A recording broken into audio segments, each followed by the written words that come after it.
readers, my name is Liz and today we're going to talk about my July favorites. As far as books go, I have read about 6 books this month. Not as much as last month, but still a nice little number there. I have read a couple of ARCs, a couple of ebooks, so there's some there. But 3 of the physical books that I read that I really enjoyed were Someday Maybe by Lauren Graham, which really struck home with me because I am 20-something looking for work, all that kind of stuff. And so when she's going through, with the main characters going through some of that in this, it's loosely based on Lauren Graham's life, but you can tell a little bit because Lauren Graham was at one point a waitress at a comedy club and, you know, struggling actor and things like that.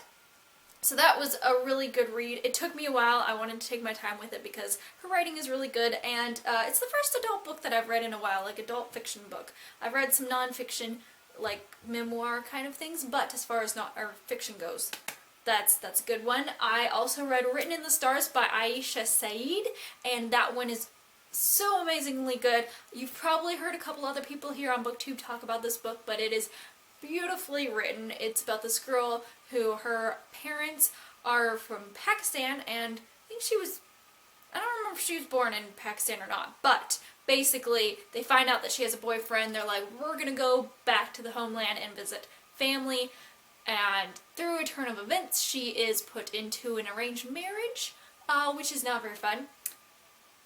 There's a lot of stuff going on with that, but it just goes through that mindset of like, what do these girls go through when we talk about arranged marriages, because I know I've talked to people who have never touched this situation before that kind of romanticize it, and so it was nice to see like a true, like, this is what happens. It's a different perspective, hashtag we need diverse books and all of that. If you are actively looking for something not just good, but also something that is outside of your usual realm of like contemporary YA, this is really good. It's set in modern times and all of that.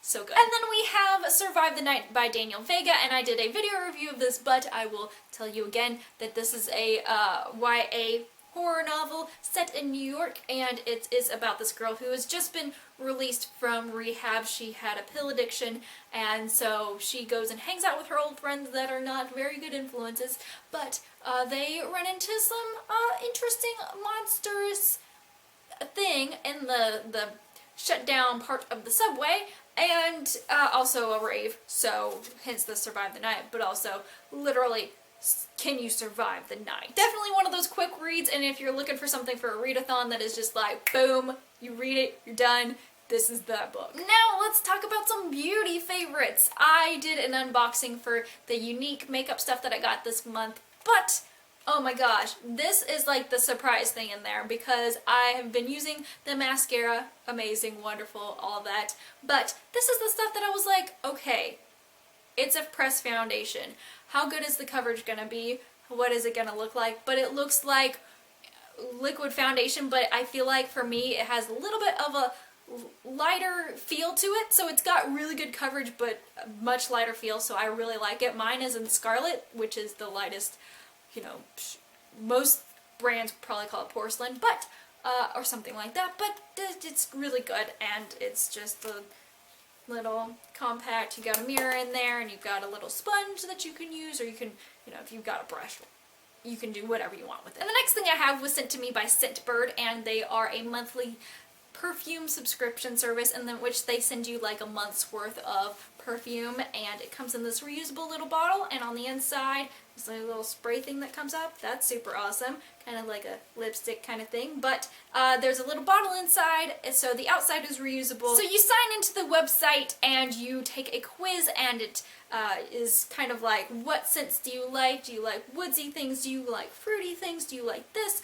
And so they give you a list of things that go along with those parameters, and you can cue them up to be like, I want this perfume, I want this perfume, I want this perfume. So every month they send you a perfume, and I think that's really cool because I'm not one of those people who uses perfume all the time, and it's nice to like find one that I really like, and this one is kind of on the level of like how heavy I like my perfume, and I don't like it too heavy. I just like to be able to smell it enough, but also to, you know, it's for me. It's for me. Like, I don't want to be like one of those you can smell me from a mile away kind of people, but it's nice. So the one that I picked out is called Land Van Me EDP, and it's kind of like a citrusy, little bit of woodsy, little bit of vanilla, little bit of this, and I think it's a little too heavy for me. I don't know.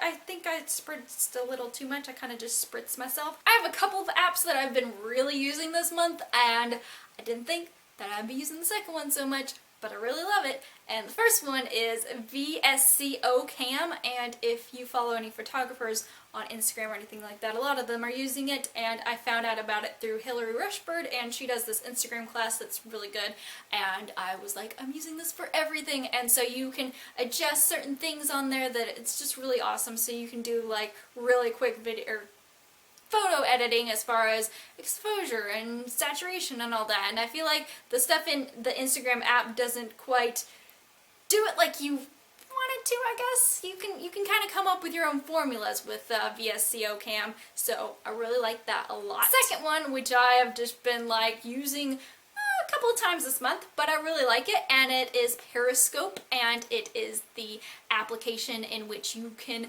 live stream, and it is owned by Twitter, so that's pretty awesome. So you can, you know, it's really easy to sign up for it, and it's really easy to follow people, and it's really easy to do all that, and you don't have to worry about logging onto your computer and stuff, because I like Google Hangouts. It's a lot of fun, but at the same time, I like to just get on my phone and be like, hey, I'm live for 12 minutes. Like yesterday, I did that. I was like, I'm editing and I'm procrastinating. Let's talk. So you can just get on there and talk for a couple minutes and just have fun, and then you log off, and I think the video is available for like 24 hours and then it's gone. I think that's how that works. I think you set it up differently if you want it to just disappear as soon as you're off, but I really like it. It's a lot of fun. And now to talk about the thing that I'm just as, oh my gosh, obsessed with as much as everything in my life. I think I love television more than I love books, possibly. I know, it's crazy, but I really love television a lot. So, my favorite TV shows this month, oh my gosh, crazy amazing stuff. Dark Matter was one that I was just not expecting to like. I watched the first 2 episodes and was like, I can feel the potential. It's gonna come.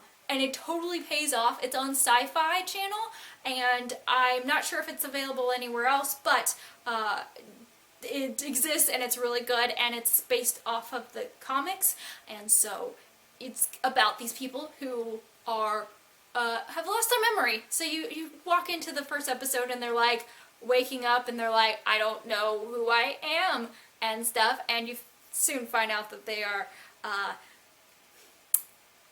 assassins? No, what are they? They're something like that. They're dangerous people, basically. They have killed people. They are, oh my gosh, but there's certain semblances of, like, if you like Firefly, you'll like this a good bit. I like that there's one person on there who's kind of like the captain of the ship, and she just takes charge and stuff. She's not like the control freak, but she just takes charge, and she's super awesome, and there's different characters in there that I really like. And if you like that show, you will definitely like Killjoys.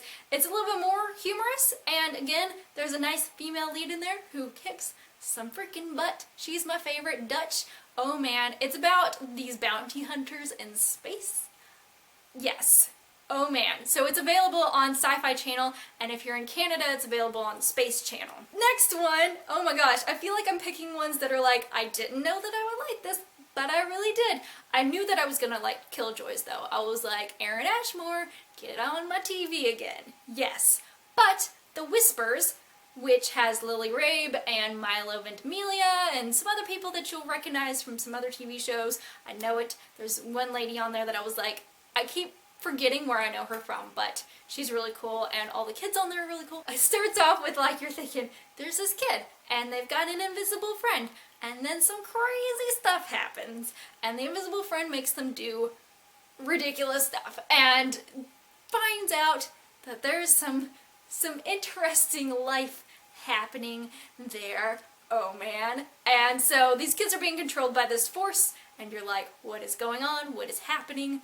And again, crazy stuff is happening. And then they find out that there's one adult who's also being controlled by this force, and that's Milo Ventimiglia's character, and I think his name is Sean, and he's got some he's wrapped up in some military stuff as well, and his wife is like she's like in the FBI or something like that, and deals with like children's cases and stuff like that. So that it's got a couple of layers in there, but oh my gosh, I haven't watched this week's episode yet, but I really like this show a lot. I know that this next one it's been my favorite for a little bit, and it is Teen Wolf.